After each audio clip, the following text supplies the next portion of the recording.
We're proud to have Derek Curry to have the interview tonight, because on the internet I cannot search any Chinese interview with Derek in the last 40 years.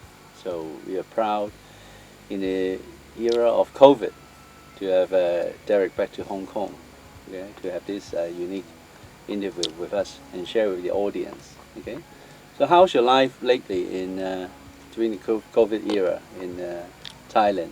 Well, first of all, I'm proud to be back because I've always considered Hong Kong as my adopted home, and I love the Hong Kong people. When I first came to Hong Kong, they accepted me, and I did everything I could, certainly on the football field, and even when I was working later, to make things happy for the Hong Kong people football-wise. And I haven't been back for 3 years because of COVID. And I, of course, had to get my Hong Kong ID card and all that. So it's really nice to be back in Hong Kong and see my old friends, you know, Liu Yao Gay, and it's really nice to be back here again. Although it's a bit colder here than it is in Bangkok. Completely different. Okay. I actually know that you're preparing your biography, and that's the reason why Yeso came to Hong Kong. Okay. Tell us about the book and the progress, and when will it show to the market? Okay, well, I was hoping it might come out before Christmas, but it takes a long time to get things done. And I started the book about 3 years ago because I thought people should know what it was like in those times in 1970, what football was like, and also a lot of people have passed away who are dead now. So I thought I would write a story also in memory of the people no longer with us, and try to bring the characters back to life again through the book. So the publisher, Blackstone Books, accepted for me to write the book, and at the moment it's with the printer, and we just have to wait and find when it will be finalised, when it will be printed. So I don't know the date when it will come out. I'm hoping it's soon, but I'm not sure when. But at least I finished the book, and I hope people enjoy reading it. Will we sell it? Are you intended to sell the book in Hong Kong? Yeah, what they're going to do, I don't know. I have to talk to a publisher. The idea is he will sell it in Hong Kong, but he has got distributors in different parts of the country, you know. I mean, he's got in Thailand and I think Australia, but obviously you have to do a little bit promotion work on it as well to get it going. And for me, I always thought the book would be the type of book if you're at the airport and you're going on a journey and you're walking, you want to buy a book, and you like sport, this might be interesting, because it's anecdotes and stories, so you know you can just go on. It's quite fast moving from one story to another. So I thought it'd be a nice book for airport, for people who know nothing about me. You know, just for the people who might say, this might be interesting, and there's a synopsis on the back. So yeah, I'll give you all the information. You give me your card when I know, I'll let you know. Yeah. Every time we're going back to 1970, just imagine I watched television for a great player who won World Cup for 3 times. Now in 2022, there's only one player who won the World Cup for 3 times. And the story back to 1970, when you were still an amateur in the Motherwell in Scotland, and you got an invitation for scouting for a game. So tell us what actually happened in that 10 minutes in that scouting job. Okay, I won't tell you the story. It will take quite long, but basically, I had just finished my apprenticeship as a compositor in the printing trade. A compositor is somebody who makes up the type, and we did posters, because my father said to me, if you play football and you break your leg, your career's over. So you have to get a job behind you. So I spent 5 years working for an apprentice. And the last year, I played with Motherwell semi-professional, but I wasn't same fitness level. Twice a week, you would train. You've got to be full-time, first of all. So when that finished, a friend of mine saw an article in the newspaper, professional football in Hong Kong, and they were going to have a trial game at Douglas Park, the home of Hamilton Academicals. So I went with my friend, and okay, I'll play the game. Sunday, I like football, I'll go and play. So I went and played, and after 10-15 minutes, I'd scored a goal with my head. And I don't often, you know, my height, 5'9", you know. Anyway, I scored the goal, and they took me off, and the manager said, Mr. Ian Petrie, said to me, don't leave, we want to talk to you. And Ko Kaming was there also. So was Chan Yu Kam, Mrs. Chu. Veronica Chu, she was there as well. And so the game finished, and Petrie took me to a quiet corner, and he said, we would like to take you to Hong Kong. We think you would be good for Hong Kong football. And I said, I'd just finished my apprenticeship, so now I was thinking about my future.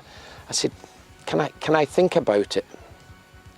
He said, look, we think you will be good enough to get into the Hong Kong League 11. And in December, Santos and Pele are coming to Hong Kong. And I said, who? I said, Pele. He said, Pele.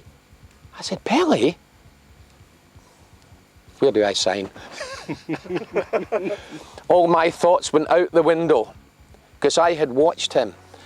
And for me, what was arguably the best World Cup of all time in 1970. And for the opportunity to play against Pele, it was a dream come true for someone who loved football. There's no need to talk about terms and salaries and packages. Well, that didn't matter. It wasn't important, you know. It was just Pele. That's out the window. The opportunity to play against the greatest player in the world. And eventually, okay, well, do you want me to continue talking about what happened there? Okay. I had already played for a team for the Hong Kong League 11 against a Swedish team called Djurgården. Very good team from Stockholm. And they had a lot of international players. And we were losing 1-0. It was a Chinese New Year. And then Chung Chi-doi scored a goal, 1-1, Yap Bi Yat. And then they scored the goal, 2-1, Yi Bi Yat. And then I scored the goal, Yi Bi Yi. And we had many chances to win the game. And in the last minute or so, I got the ball on the left wing, and I took it in, and the goalkeeper was coming out, and I had a chance to score. And I was looking at the keeper. He thought I was going to shoot with my right foot, but I was going to take the ball with my left foot, drag it and side foot into the goal. But I looked up, and one of my teammates was standing square. So I side-footed to him, and he scored the goal. Because I was always taught, if someone is in a better position than you, pass the ball. I know many strikers are very selfish, they say should, but I was always taught, someone's in a better position, give it to him. And anyway, we won the game. And after the game, there was about 200 soccer fans outside the stadium. Nice, we'd won the game, all happy. There had been 28,000 people inside the stadium. And before I knew it, they picked me up and they carried me the whole way. No, thank goodness they never threw me in the air. They carried me the whole way from the Hong Kong Dai Culture and on Caroline Sando to the Lee Gardens Hotel. And next day, the Chinese paper said there was headlines, Jesus saves Hong Kong. And that's where I got my name, Fa Meng Ye So. Yes. And that's how I got my name, really. That's the famous free to win. Free to win at yeah. the time. Yeah, we also had another win a little bit late against Hamburg when we beat them 1-0, but that's another story. A good story actually too. We played the game against Hamburg, and he had a good team. He had Willy Schultz, the captain, Uwe Seal, who was the captain of West Germany in 1966, and they had a very good team. Yeah, no, Keegan came much later. We played against Hamburg later, which I don't like to talk about. I scored again, but it's a good story. Winning goal, the yeah. only goal. Well, 3 minutes into the second half, and I've got a picture. I had a shot at goals, and the Turkish international keeper, he parried the ball, and I had 3 German defenders next to me. I don't know how I did it, if you see the picture. I was on the ground, somehow I got up like a toy soldier on a spring. I got up quickly, and I blasted it into the net. To this day, if you see the picture, I don't know how I scored. Anyway, we won 1-0. And about 2 weeks later, we were in Sheko for training Linbo on the sand. And afterwards, we went to one of the little village huts, and we were having some yumcha eating, and there was an old gentleman. He must have been maybe 80 or something, and he spoke to Petri in Cantonese, and Petri said to me, "Do you know what he said?" I said, "No." He said, "The whole village in Sheko were watching the game. It was live on TV. He said, when you scored, they all went up and cheered. When you won the game, everybody got mal." And it made me feel so happy, doing something to make the Hong Kong people happy. So I saw the old man and I just thanked him very much, because that meant a lot to me, to make the people happy. That's what you want to do. The fans to go home happy and give them the win. But it was really, really nice. You and football make us joyful. Yeah, well, that's what the Hong Kong people accepted me when I first came to Hong Kong, and I wanted to give something back to them. In fact, at the time when you come to Hong Kong, you are not alone. You come with a trial of Walter Gerard and the late Walter Gerard and Jackie Train. Yeah, Dai Soin Yao, and Jackie was only 18 years of age, so Bat Soy, young boy, yeah. So, how do you think your trial changed the soccer atmosphere in Hong Kong at that time? It was good. The thing about it was, we all complemented each other. Walter was centre forward, and he was very, very good in the air. 6'5", right? Yeah, no, he wasn't that tall. That was Ian McWilliams later, but he was about 6'1", Walter. And somebody once said to Walter about Walter, if Walter had a pair of football boots in his head, he would have been Pele. Okay. That's how good he was in the air. So what Walter could do is, someone could hit a long ball to Walter, and he could go up and header the ball onto my path, as good as somebody passing with their feet. So he was great in the air for corners, high balls. And Jackie was a good midfield player. And I was a guy who was fast, who liked to score the goals. So we all complemented each other. And we played with a good young Rangers team when I first came. And Ko Kaming was on the right wing. You know, we had Chung Kai Meng, and we had Da Hong Zhong, and Mamo, yeah, because he liked... and Lai San Chung, he was there. They were all, they were all up-and-coming players. So we complemented each other. And yeah, and I think we gave that little extra dimension to the team, to the local Chinese boys we played with. In fact, you scored 30 and 32 goals in your 2 years of Ranger. But at that time, there's no a prize called top. Yes, no, they did actually. They did actually. In the first season, I scored 30 goals. Walter Gerard scored 30 goals, and I think it was Chan Chu Kei, Nam Wah, scored 31. So we had 30 each, and the unfortunate thing for me was that year, I think it was the Viceroy Cup, I scored 6 goals. Ko Kaming scored 3 goals. So in actual fact, I scored 36 goals that year. But because South China and some other clubs who were not fully professional did not play in the cup, they did not count that competition. Just the league goal? Yeah, it was just the league and other cup games, but not that particular cup game. But the next season, I won it as the top goal scorer in the next season. I think it was 32, yeah. 32, yeah. The next season, yeah. Do they give you the...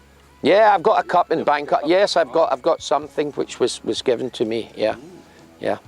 So after 2 successful years in Rangers, obviously you attract other teams. At that time, Seiko wanted you to transfer. Okay, and it's an open secret that it's a 35,000 transfer fee, which is enough to buy a half of a 2-bedroom in a Mayfield estate. Yeah, Okay? yeah. That's a shocking lump of money. It was a lot of money in those days, and Petervey did not want me to leave Rangers, really. And he did something. He did something which I won't mention. It's in my book as well. I had one thing over him. I had a little bit leverage, if you know what I mean. So I wanted to leave to go to Seiko, because Ian Petervey, I owe a lot to him for taking me to Hong Kong, but he was a very difficult man to deal with. You know, the way he treated a lot of the players, the local players, and contracts. Well, he would put them on contracts for 4 years with a 4-year option, which never gave the boys a chance to earn some decent money with another club. So he tried to sign somebody else to replace me. But unbeknown to me, he made an agreement of about 35,000 with Mr. Wong Chong San and the CS Wong, right, and CP Wong, Wong Chong Po, Wong Chong San. But he never told me. When I met him in Scotland, he said, I'm thinking I might let you go. But he never told me he had agreed. He had paid the money. The money had been paid to him, right? So he said, would you like to go to join Seiko? I said, yes, I would. When I came back to Hong Kong, he tried to delay the flight, and I think he was trying to get more money out of Seiko to sign me. But eventually I went to meet CP Wong and CS Wong at the old Stellux manufacturing company next to Kai Tak Airport. And they told me that they had signed me officially. I said, oh, it's great news. And it was nice to meet both of them. And we started talking about football. And I said to them, by the way, because they were building a new team for the first time in the first division, I said, there's a good player called Wu Kok Kong. I think he would be very good to help me passing the ball. And they said to me, the Wong brothers said to me, we are already talking to him. So I said, oh, you're not just good businessmen, you know your football as well. So, talking about the late Wu Kok Kong, share us about the pitch and the off-pitch experience with Wu. Dai Tao Jai. Dai Tao Jai. Yeah. He never spoke any English, you know. He didn't want to... If he wasn't playing football, he was playing Da Mahjong, you know. That's the way he was, you know. And he was a good player. We got on very well. But he was very skillful. And we had some great times together. And after the game, you know, he liked to play the old Fat Choi games, you know. You know, when you'd finished the game, he would always say, yes, oh, well, Fat Choi Sam, Fat Choi say, and whoever lose have to have a quick drink and all of that. Him and Chai Mui, yeah, and also Ho Sun Wah, he was the same. Two of them were the same. They liked to gamble and they liked the horses, they liked the mahjong.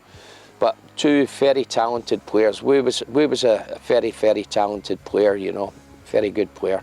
Do they train seriously during the training session? I have to be honest. They were one of these guys that they were so skillful that their ability, unlike me, my ability was speed. Because I've always said, you cannot defend against speed. You cannot defend against pace. Nobody can. It's difficult. But these guys, they were still fit, trained, but they didn't rely on pace. Like Wu Kok Kong used his individual skill to make football work for him. So they did not show the same aggression in training as maybe somebody like me or some of the other players, you know. Talking about speed, actually, there's no official record of your sprinting record in adolescent or your secondary school. Yeah. Do you have a record of 50 yards or 100 yards? No, I did, but I used to, when I went to school, we used to have a race at school, and the winner got a book token, and I used to win it quite a few times. I was always fast because I liked running, and I was always quite fit, you know. But one of the big problems I had in Hong Kong was offside. What I would do, I would wait on the sort of left side of field, and I would watch the midfield, whether it's Wu Kok Kong or maybe Ho Sun Wah or Chang Hong Ping or whoever. And as soon as they kicked the ball, I would rush, because I know I'm onside. I'm just behind the defender. But of course, by the time the ball came to me, I'm 5 yards ahead. And the linesman, he cannot have two eyes. His eye cannot watch when the ball's kicked and also when. And the flag used to go up. And it used to make... already a few yards behind the defender. Yeah, I'm past him because I waited, but the linesman used to put the flags up, and maybe that's the odd time I would show how to the linesman. Just joking, but gong seal. But yeah, that was one of the things I found difficult to take, because they cannot do it. There was no technology. No VAR. But VAR, because I waited until he had left the foot, knowing I was onside and knowing the defender, difficult for him to turn with my pace to catch me. I just want to talk more about 大頭仔. Yeah. He used to say that you are the best partner in his football career, but you know he didn't know how to speak English. How can you communicate with him, or just with football, or sign language? And we speak sign language, joking, and I could speak a little bit Cantonese. He'd speak a little bit, but yeah. But the thing about Wu was when we were playing games, when the game was 0-0 and that, I would get lots of chances to score.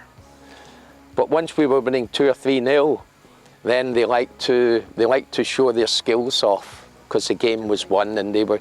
But also, I mean, we had a famous game which we'll talk about later against South China, and Wu scored 2 great goals. Wu could hit a nice ball, you know, right foot, left foot, very clear, skillful. He was a very skillful player. And when I first came to Hong Kong, when I played with Rangers, he caught my eye, and he was only a young boy. He caught my eye, and that's why I suggested to Seiko, because I knew he had the talent. He had the talent to be a good player, and he was an excellent player. Will you say that he's a world-class player? I would say, if he was in Hong Kong, for instance, playing against Santos or Benfica, he could be close to a world-class player. But if he went to play in Europe, the physical side of the game, he wouldn't have been so successful. Same as Chung Chi Doi. Chung Chi Doi went to Blackpool, and I met a guy called Jimmy Armfield, who was right back for England. You know, he played in the 62 World Cup, many games, and he was in the squad in 66. I met Jimmy Armfield at the 1998 World Cup in France, and we were having dinner together, and we spoke about Chung Chi Doi, and he said to me, I felt sorry for Chung Chi Doi. He was such a great footballer, but he took so many kicks and knocks. You know, he had the skill, but in England the game was too physical.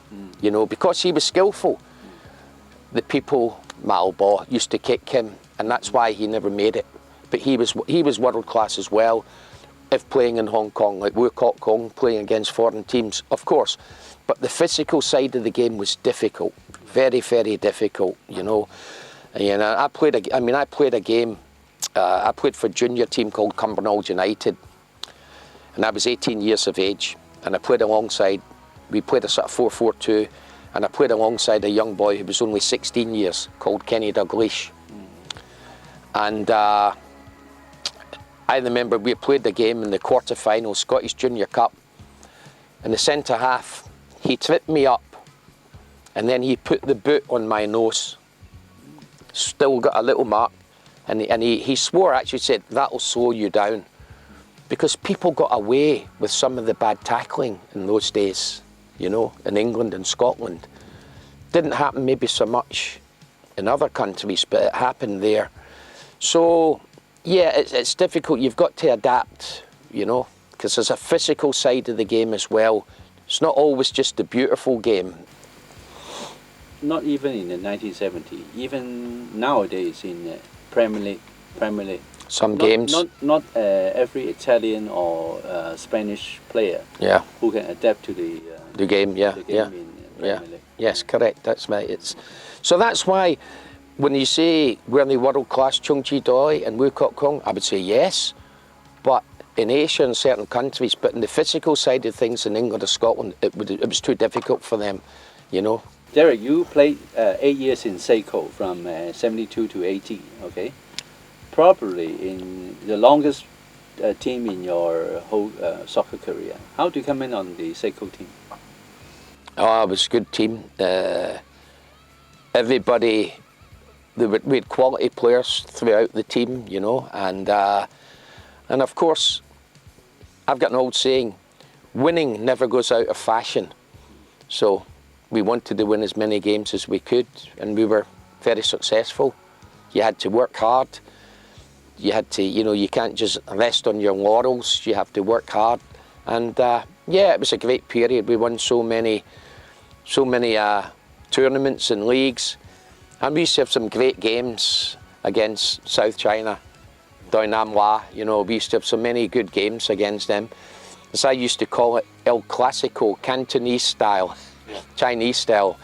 And yeah, we used to have some memorable games. And the people, the fans used to love when it was Jingong Doi Nam Hua, you know. They knew it was going to be a good game. Forever classic. Yeah. Talking about Nam Hua, Nam Hua has won the trophy in 75 to 78 with local Chinese players. Yeah. At that time, Seiko employed lots of some foreign players. Yeah, that's right. Yeah. What's the impression? Do you have any particular player, local Nam Hua players that you are most impressed? Well, yeah. I mean, South China had a fantastic. They had a policy of only fielding local players, or you had to be of Chinese ancestry. Like Chao Ji Kern was Malaysian Chinese, you know, and I thought that was good. And actually, the first player they got who was non-Chinese, it was upon my recommendation. It was a guy called Alex Miller, who I knew from Scotland, and he spent 15 years with Glasgow Rangers. I actually played against him. I knew Alex very well, and I actually suggested to South China to sign him, and he was the first signing. Well, yeah, they had lots of good players. You know, you had Wang Man Wai, you know, you had Chao Chi Kern, Chan Chi Kei, and so many. And then later, you had so many players. So South China have always had a good team, you know. And it's a pity they're not still playing nowadays, you know, to the same extent. But they were wonderful. I think they're one of the oldest clubs in Hong Kong.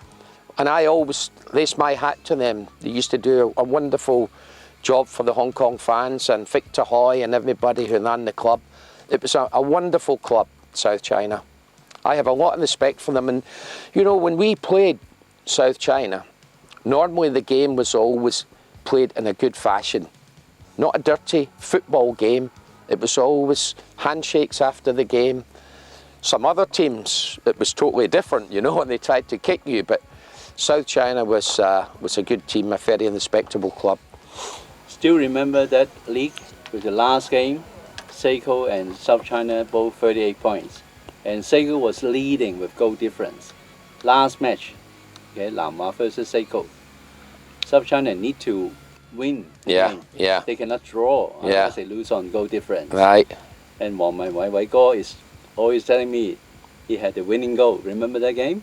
Faintly. It's one of the games I can't honestly, vividly remember that one. You know, they did, but I think well, that's football. You know, you've got to take the wins, you've got to take the losses, you've got to take it on the chin. I mean, we played a game one year. We went through the season undefeated, and we played against, I think it was Yuen Long. And we beat them about 7-1 or something the week before. We beat them something like 7-1.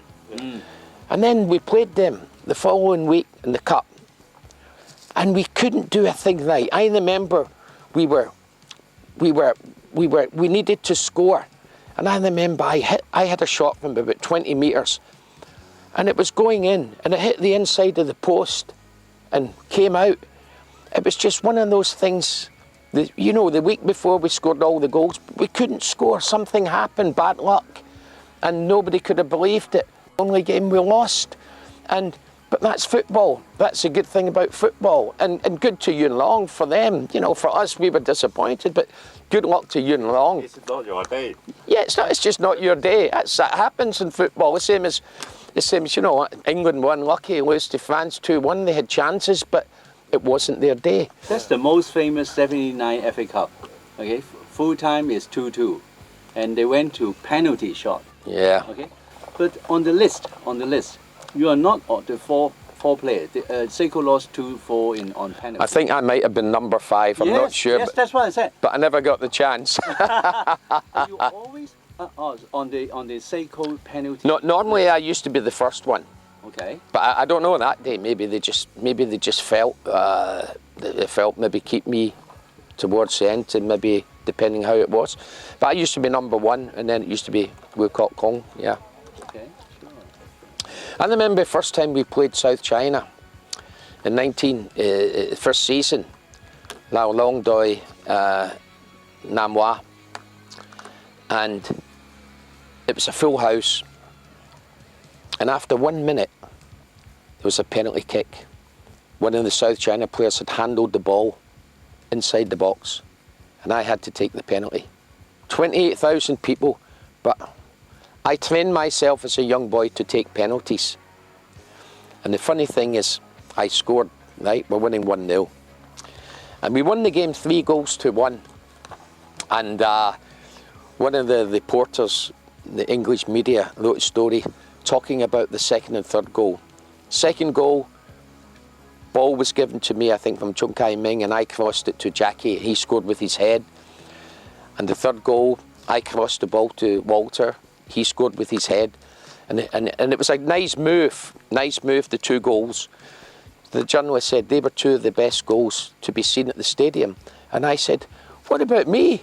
28,000 people after 1 minute, and I've got to take a penalty kick. About the pressure on you, you know. 網台節目開始接受訂購啦！你除咗可以親身到上環 D100 專門店之外，仲可以去銀行入數，又或者透過櫃員機過數都得，仲可以登入 D100 網站 D100.net 訂購，想即時過數，用轉數快就更加方便啦！感激各位支持啊！有冇唔明白可以打俾我哋 D100 網台專線啊，電話22971825 22971825啊！